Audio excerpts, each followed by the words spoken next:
everyone. In this issue you will see the Fiat 126 compact car and learn about its history. Let's proceed to the review of the car.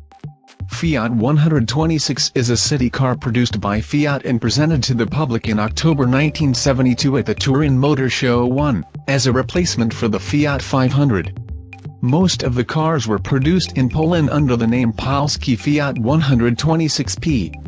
In 1993, the Fiat Cinquecento with the front engine came as an analog of the 126 models. In Fiat 126, many technical solutions of its predecessor were used, such as the common wheelbase, and especially for the Fiat 126 a body that looks like slightly reduced Fiat 127 was developed.